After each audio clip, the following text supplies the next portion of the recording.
Welcome to the Reality Check. Your host, Ben Shanneman, here with you every Tuesday. And yes, we're cutting through the lies. This is the Reality Check. So, there's our prop for the day. That's all our budget allows. This week in the news, many things to go over. We're Red for Ed, Las Vegas, Cali, Chicago, much more. So mostly commercial free, as you know.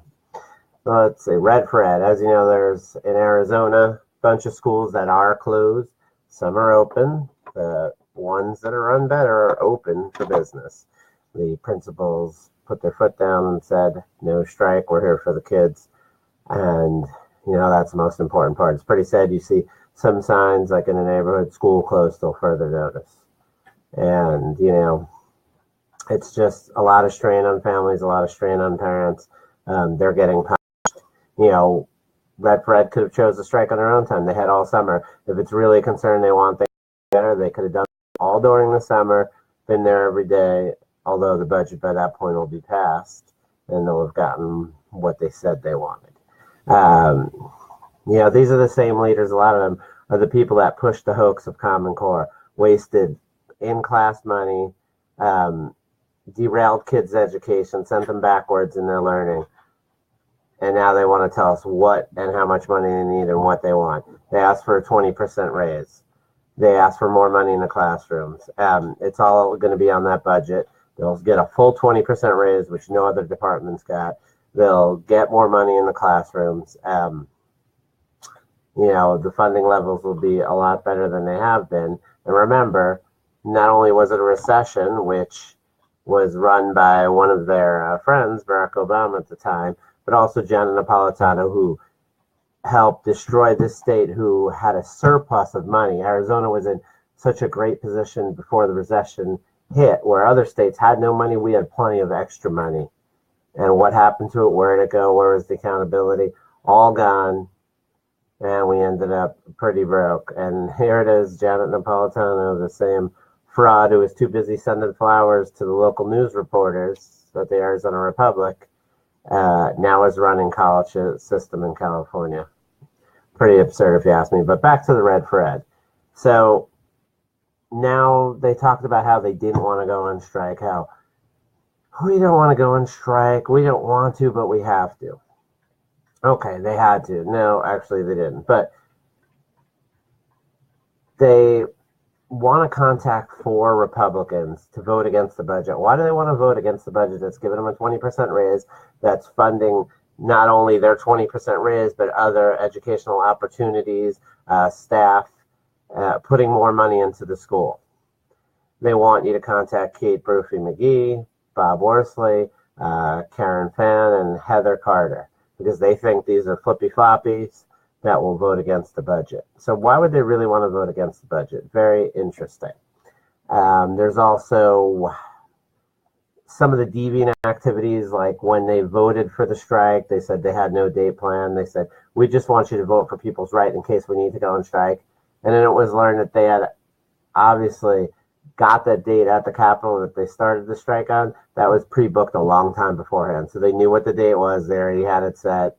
They weren't even honest with the people who voted, which is unfortunately a lot of times when unions vote, there's a lot of dishonesty, and they just try to bully you into something, or, oh, well, this, but unfortunately the facts are different. Now, you have teachers that are talking about calling in, and then when a school can find a sub, then they say, no, we'll come in, and then last minute they cancel again. So a school can't have a sub. That's gone on in the Tucson School District and in some other places. Very shady. That's not for the kids. Sorry. And now, of course, you have the one thing, the delay. And that's what you get here. You have teachers that, teacher is a teacher, but somebody in the movement, and of course we have to hear about the leaders of the movement, that they're not communist, even though they are. And well, that's what they said before Red for Ed, or they weren't part of Red for Ed when they said that, and this and that, and the line, blah, blah, blah. But here you have, the one thing that they can hold hostage, in their own words, is they can impact a ton of people. It's graduation. Now, venues have been paid for. People have scheduled their trips to fly in to see people graduate. Kids need that proof of graduation to take their college, to start the college entrance process, or I should say finish it up. But what about the kids that are going to the military to serve our country? Some of them have boot camp scheduled right after, days after, maybe a few days with their family, a week with their family, and then they're gone. They want to start. They want to, defend the country. They want to learn skills. They want, whatever it is, the reason they're signing up, maybe to get help paying for college. They want to get that done, get that started so they can continue on their life and grow as a human being. And that, of course, will be delayed. What are you going to do? You don't have a high school diploma. You're supposed to go to boot camp. Now what? They think that that's another strategy, and it's already going to delay graduations, as you can tell, because this would be, for some schools, they're pretty much going to have to add on a little bit more than a week already, because you think the last week of school is usually Memorial Day weekend, and I'm sure they won't have school that Friday because that was set in stone. They won't have school, obviously, Saturday, Sunday, and Monday, because Monday's Memorial Day, so now you have to add 5 days on already if it were to stop tomorrow, 5 days on to the school year. So now you're talking Tuesday, Wednesday, Thursday, Friday, which already brings you into June. And now you still have another day, which will be that Monday after. So, you're delaying a lot of people's stuff. But, it's okay. It's all right that, people get punished. If you think you're making your point, you're probably making your point for a lot of people not to feel bad for you, not to agree with you. It's going to upset a lot of people. But, that's that. Shadiness all over. Kids are getting indoctrinated in schools. I know from my own child, comes home from school. He's 6 years old. I mean, they shouldn't even really be talking about this in school. To be honest, it has nothing to do with him. And yet they're telling him why it's good, why they're doing this, that it's good, and if he likes his teacher, he should support Red for Ed. It's just pretty embarrassing to do that to little kids like that. But now you see Mountain View High School, here locally in Mesa. So they have, like a lot of schools have, where they have kind of a class, and you make your news video. It's teaching kids how to be journalists, how to be on TV, production, all that. A lot of things tie into that video. And what do you see? Regular video, high school talking about their baseball team, talking about this event, that event. And then the next thing you know, pops on a Red for Ed. They snuck in this commercial. So it's in their school video talking about why Red for Ed and what they're doing and why they're doing it. And it shows all these people rallying. And what's interesting is it looks like they're rallying on the school grounds. So were they rallying during school time? Or even was it after time on school property? Now, school property would be public property, right? Because we all pay taxes for it. We helped build it, right? We did build that, contrary to Elizabeth Warren and other people like Bernie Sanders' thought process. But we paid our taxes. And now we have seen that they're holding rallies on school property. Very interesting. Indoctrinating kids and putting pressure on kids. They'll say that, they're just telling them the facts. Well, there's no counterpoint to that. And these are your teachers, so you're going to disagree with your teacher? No, I mean, it's, kind of like your boss saying, hey, let's have coffee tonight, or let's have dinner tonight. Yeah, of course you want to say no, but then you think about, if I say no, is that going to affect my work? Maybe I get less hours. It's called workplace harassment. Hello? So that's what these teachers are doing. This is school harassment. If you're pushing this on kids, the kids, at that age, they aren't even mature enough a lot of times to make the right decision, or not even the right decision, but to even know. They don't know. They're just, and now you're pressuring them with this. Very unprofessional and, just inappropriate. So that's pretty much the Red for Ed movement. We'll see how much goes. They're going to end this, I'm sure, in the next day or two, because one, they're looking bad. And as this goes on more and more, and people are punished and getting hurt more outside the Red for Ed movement, it's just not going to look good for them, especially when this budget finally gets put up for vote and it shows they're going to have a 20% raise, more funding for schools. I mean, there's just nobody's going to feel sorry. Do you think the police are going to feel sorry for the Red for Ed movement? Police have got, what, a pay cut in the last 10 years? That's it? Nobody's crying for them. They're getting shot and attacked more and more in the streets. And all you hear is how bad they are. So that's pretty much Red for Ed for today. Let's talk about one that we haven't brought up in a little bit, Las Vegas shooting, right? We all know about that. Paddock, 59 people dead, many people hurt. Happened in October. Now, there are things that surface from time to time about it. Not really any major updates, but I just figure we'll refresh a little bit. And nobody's talked about Paddock had child porn on his computer. Now, that's because his brother was kind of the same thing, same deal. No talk about that, any other ties or anything. I don't know. Maybe it means nothing much at the end of the day. Obviously, we know he was a sicko either way. Now, there was information leaked from the police that somebody else was supposed to be charged around March, middle of March and stuff. And now here we are, first day of May, and there's nobody else charged. And I'm not talking about the guy who sold them, altered bullets and stuff. We already know about that. Was before this was leaked out. That guy was already arrested. There's also your good friends, if it isn't Apple, this time it's Microsoft. They resisted when the FBI requested access to Paddock's accounts. They deny it. They try to make excuses. Then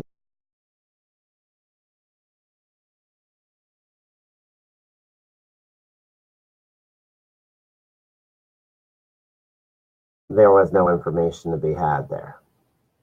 So who knows if Microsoft is telling the truth or not. But we do know Microsoft, of course, enemy of truth. Unfortunately, like most of these big conglomerates, they don't look to help out and make excuses why.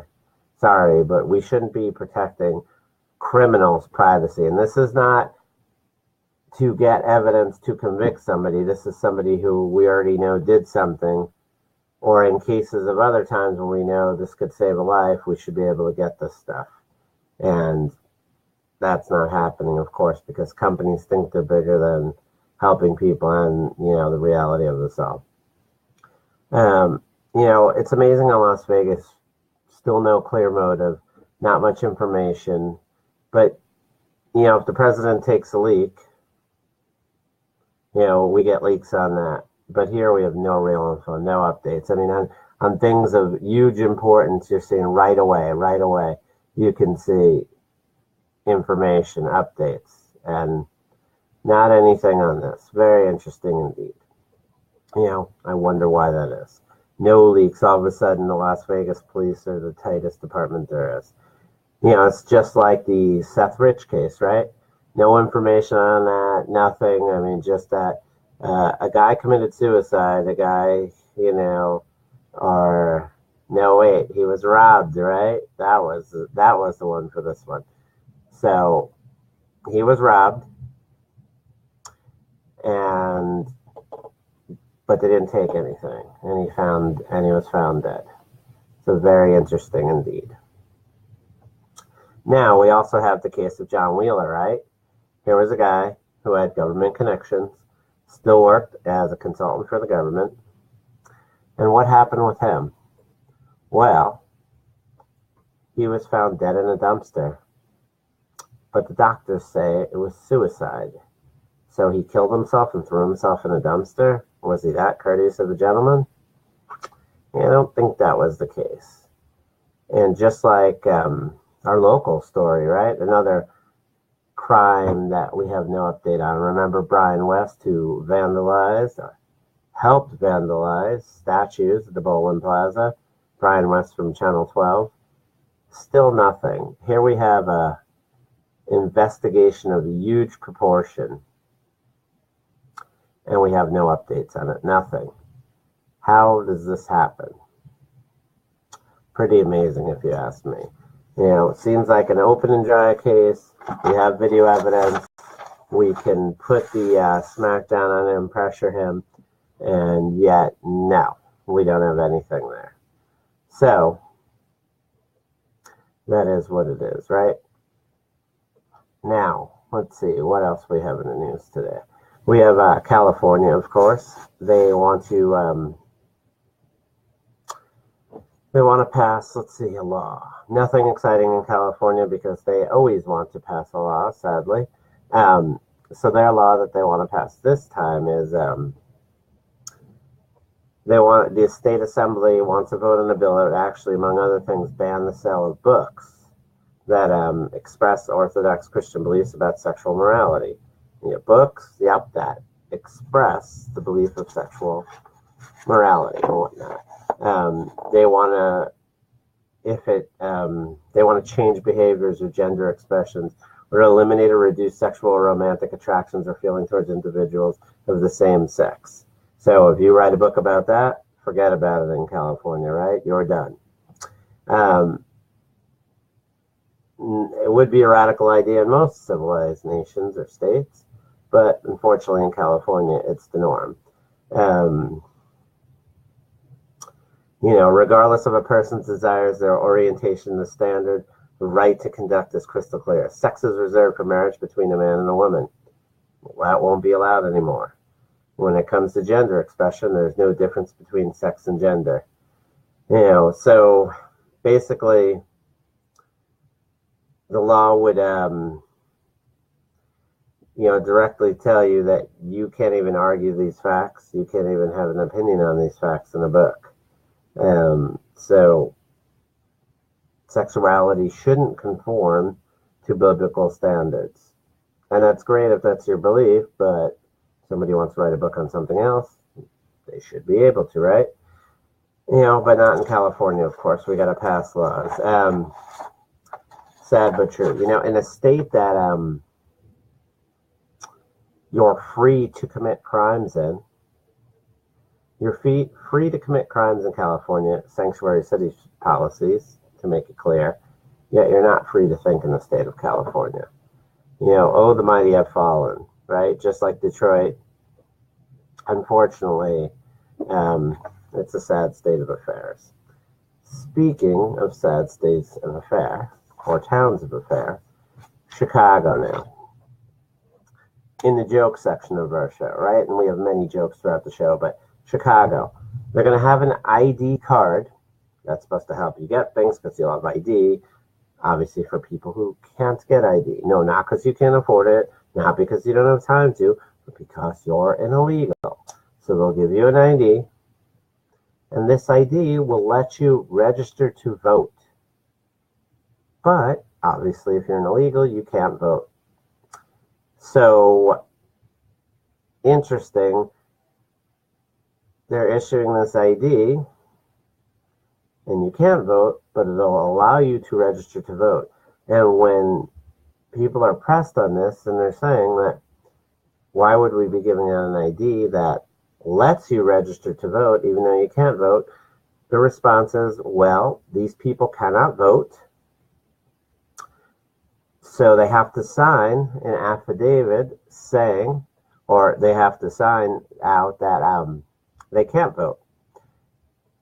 And if they say they are legally allowed to vote, well, they can get in trouble for that because they'd be lying. Very interesting. But they've already broke a law coming into the country. Do you think they're going to care less whether they say they can vote or they can't? It's not like anybody's going to come after them for it. It's not like anybody's going to know because we don't check ID. So even if you're not allowed to vote and you say you can vote and then you go vote, nobody's checking your ID, how's anybody going to know? Because they don't cross-reference anything anyway. So you're just going to vote if you want to, or if somebody pays you to vote, or if somebody wants to take your name and vote, they can because nothing's going to be checked. So why do we need an ID? That one of the benefits of it is allow you to register to vote when you can't vote. Makes no sense at all. So we know what this is. Just like California with the IDs to illegals, they want you to be able to vote easier, even though you're illegal and you shouldn't be voting. So, onward bound, just like California, Chicago, a mess of moral no integrity, I guess. Speaking of integrity, does Mueller have any? You know, it's interesting. So, if someone gets attacked in your apartment building, right? You own an apartment building, someone gets attacked in it. Do you get automatically charged with it because you're the owner? No, right? Now, if you were watching the attack happen and you did nothing and didn't let anyone know and you just let it go on, could you get charged? Why, sure, you could be an accomplice. So that would make sense. So we know that Obama is the real Russian colluder here because he knew that Russia was trying to hack the election and he didn't do anything about it. But yeah, because Trump won, he's getting attacked on it. When Obama knew what was going on, he did nothing about it. So he's pretty much an accomplice. He watched it happen.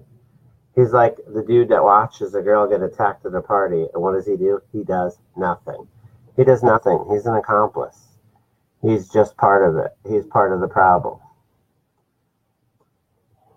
That's Barack Obama. Not only was he the problem, not only was he part of the problem.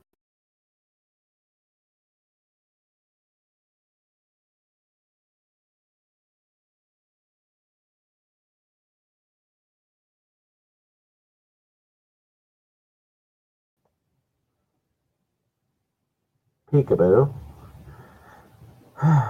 Anyways, I don't know what the deal is tonight. Maybe windy, rainy. It's kind of messing up the internet connection here. But we will continue on through the chaos. So Mueller has no integrity. We knew that. So now, here's a topic for discussion. Being a parent. Now, there was being a parent back in the day where you pretty much had to teach your child, everything. There wasn't as many resources as there are now. You pretty much had to teach your kid to work hard from an early age. Life was way tougher way back when. So life was tougher on a parent. Life was tougher on a kid back then because the luxuries weren't as much as they are now. But being a parent today, I would say, is much tougher than being a parent was back in the day, because being a parent today, it just takes a lot more time. And in that sense, I mean a lot more time because you're dealing with a lot of bad actors, a lot of bad people that are trying to influence your people. Where back in the day, a lot more people minded their own business. And as a community, people were pretty tight and they helped each other. If somebody was messing around with your kid or whatnot, people were there. People were there to help or to look over, to make sure, see what's going on, question it. But unfortunately today,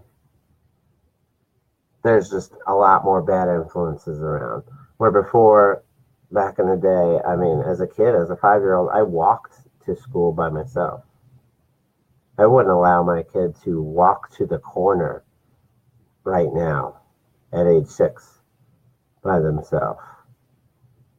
I mean, it's just too dangerous. You turn around and your kid's gone. Your kid's either dead or attacked, something. And back in the day, I mean, there's so many things we did together. And if you were a kid walking in town and a car pulled up next to you, people would come out of their houses and be like, "Are you okay? Is everything all right? Do you know who that is?" I mean, it was like that. So people knew. The creeps knew, man. People were on the watch. Today now, I mean,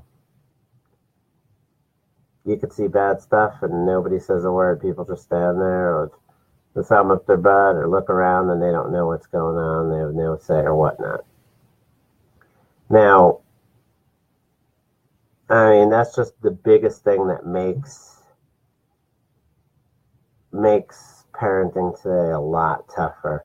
You have to spend more time securing your kids, keeping them safe. And you have to watch them in a lot more places. You can't just let them walk to the park. But not only that, in school. Before in school was just learning. You learned about America, respecting it, you learned about values, and you learned about work ethic. And now you see schools going awry with teaching you things that are just, in some cases, I'd say immoral, or just kind of teaching kids about things that are just not appropriate at certain age levels. And just the influence of, like, you have parents that let kids that are 8, 9 years old, 10 years old, walk around with cell phones. I mean, a cell phone is a great tool for security, to get in touch with the kids, to know where they are, to, if they need help, if something's going wrong. Yes, you're there. But it also is a Pandora's box, especially when they're 8, 9, 10, even 11. There are things they could see with the internet on that thing that you have no control over. Things that are not good for them, things that they share with other people. Other kids, maybe it's not your kid, maybe your kid is straight and narrow and doing what they're supposed to be, but then there just takes one rotten apple in the bunch to show your kid something they shouldn't see, or something they shouldn't know about, or tell them something that's not true because they don't know any better, because they're not even of the age that they should be saying it. And now there's the misinformation spread and more problems. So now you have to watch out for that. You have to watch out for the infiltration of people are always trying to make a buck on your kid, whether it's the sex traffickers, right? Or whether it's just, some dirtbag who, some local dirtbag. You just have to watch out, whether it's some predator on the internet. Those were things that you didn't have to watch out before. That's what makes being a parent a lot worse. Now, of course, you also have the added, just the random violence is a lot more now. Where before, a lot of people who were unsavory characters were taken off the street or watched pretty closely by the town. And now that doesn't happen as much because people are less caring of others. And there are less options for these people, places to go, right? You have people on the streets that shouldn't be on the streets. You have things that kids shouldn't see happening on the streets, because some towns, can you imagine if you have a kid growing up in San Francisco, protect this disgusting behavior in public where you have people shooting up or people urinating in the streets. That stuff right by schools, right down the block from the school, right by a park, in parks, that stuff that's protected as it's their right. Unfortunately, the things that your kid can't take back seeing. And then they have to, instead of being a kid and being able to have fun, when I was a 10-year-old, all I thought about was sports. I just want to play sports. I want to play wiffle ball. I want to play stickball. I want to play basketball, hockey, soccer, baseball, anything. Frisbee, anything. I wanted to play but that's what I wanted to do, have fun. And now, it's not as much, because you have to start teaching your kids lessons that you don't want to tell them about, whether it's sex, whether it's how to protect yourself in certain situations, things that you wouldn't want to discuss with your kids at that age. You have to, because if you don't beat other people to the punch and they beat you to that punch, then your kid learns bad information, and it's hard to change that. Or maybe your kid falls into a trap because you didn't set them up for success. You didn't give them these lessons beforehand. And that, unfortunately, ends up with a bad scenario. And that's something, as parents, that just makes it a lot harder that you have to avoid these days. It's sad but true, but it is the case, There's a lot of bad behavior out there. And, I don't know how it is that, I think part of the problem is with the fact that transportation is so great now. We really can, people move around a lot because they're more transient, from whether your company's in multiple places in the U.S., so you move from one state to the next, or, you're trying to find a better job, you can move more. Where it was more you stayed in a community, now people are open to moving more with, like, transportation and housing and the way life is. Everybody's more transient, and that's grown less community.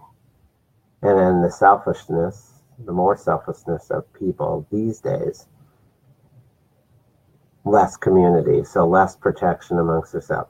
Right, before you would know all your neighbors pretty well. I mean, you might not hang out with them, but you knew them pretty well. You knew the ups and downs. You kind of knew their story. Maybe you knew somebody who knew them at least well enough that they're not a total stranger. And now it's like you can go and live in a place for years, a decade, and barely know most of your neighbors. You know, do you not know them? Why? Is it because they're not friendly? Is it because they're trying to hide something? Or your neighbors move in and out more? Where before in a community, you had everybody there 20 years, 20 years plus, their parents lived in that house. Or, they grew up in this community. And now you have people that, man, it's like 10 years later, you can look down your block and most of the people have changed. Most of them, it's just different people. So it's a new world. It's a different world. We will take a time out now because there's something I want to fix, and we'll start to show up in a few more minutes. So enjoy some peaceful time thinking about what we just talked about on the reality check.